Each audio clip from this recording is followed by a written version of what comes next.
एक BMW car के दरवाजे पर डेंट था। इसके मालिक ने डेंट वाला दरवाज़ा कभी मरम्मत नहीं कराया। कोई पूछता तो वो कहता, ज़िंदगी की दौड़ में इतना तेज़ नहीं चलना चाहिए कि किसी को ईंट मारकर गाड़ी रोकनी पड़े। सुनने वाला कदरे हैरान होता और फिर समझते ना समझते हुए सर हिला देता। सरगोशी सुनोगे या ईंट से बात सुनोगे? एक नौजवान बिजनेस मैनेजर अपनी BMW में दफ्तर से घर जाते हुए एक पसमानदा इलाके से गुजरा। अचानक इसने एक छोटे बच्चे को भागकर सड़क की तरफ आते देखा तो गाड़ी आहिस्ता कर दी और इसने बच्चे को कोई चीज़ उछालते देखा।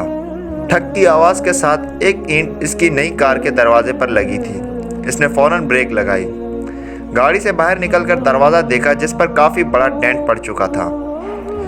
इसने गुस्से से भागकर ईंट मारने वाले बच्चे को पकड़ा और ज़ोर से झिंझोड़ा, अंधे हो पागल की औलाद, तुम्हारा बाप इसके पैसे भरेगा। वो ज़ोर से धाड़ा। मैली कुचैली शर्ट पहने बच्चे के चेहरे पर नदामत और बेचारगी के मिले जुले तासुरात थे। साईं, मुझे कुछ नहीं पता, मैं और क्या करूं? मैं हाथ उठाकर भागता रहा मगर किसी ने गल नहीं सुनी। इसने टूटी फूटी उर्दू में कहा। इसकी आंखों से आंसू निकल पड़े और सड़क की नशीबी जानिब इशारा किया। उधर मेरा अब्बा गिरा पड़ा है, बहुत भारी है, मुझसे उठ नहीं रहा था, मैं क्या करता साईं? बिजनेस एग्जीक्यूटिव के चेहरे पर हैरानी आई और वो बच्चे के साथ साथ नशीबी इलाके की तरफ बढ़ा तो देखा एक माजूर शख्स औंधे मुंह मिट्टी में पड़ा हुआ था। साथ ही एक व्हील चेयर गिरी पड़ी थी। ऐसा लग रहा था कि शायद वजन के बायस बच्चे से व्हील चेयर संभली नहीं गई और नीचे आ गिरी और साथ ही पके हुए चावल भी गिरे हुए थे जो शायद बाप बेटा कहीं से मांग के लाए थे। साईं, मेहरबानी करो, मेरे अब्बे को उठवा कर कुर्सी पर बैठा दो। अब बच्चा बाकायदा हिचकियाँ ले रहा था। नौजवान के गले में जैसे फंदा सा लग गया। इसे मामला समझ में आ गया और अपने गुस्से पर निदामत महसूस हुई। इसने अपने सूट की परवाह किए बगैर आगे बढ़कर पूरी ताकत लगाकर और कराहते हुए माजूर शख्स को उठाया और किसी तरह व्हील चेयर पर बिठा दिया। बाप की हालत गैर और चेहरा खराशों से भरा पड़ा था। वो भागकर गाड़ी की तरफ गया और बटुए में से 10,000 निकालकर कपकपाते हाथों से माजूर की जेब में डाल दिए। फिर टिश्यू पेपर से खराशों को साफ किया और व्हील चेयर को धकेल कर ऊपर ले आया।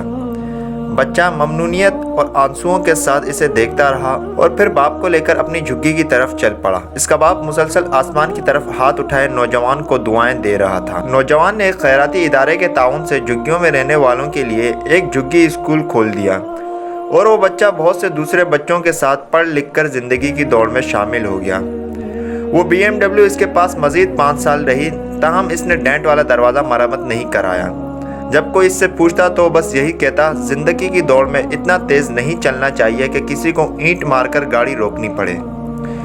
ऊपर वाला कभी हमारे कानों में सरगोशियाँ करता है और कभी हमारे दिल से बातें करता है जब हम इसकी बात सुनने से इनकार कर देते हैं तो कभी कभार हमारी तरफ ईंट भी उछाल देता है। फिर वो बात हमें सुननी पड़ती है।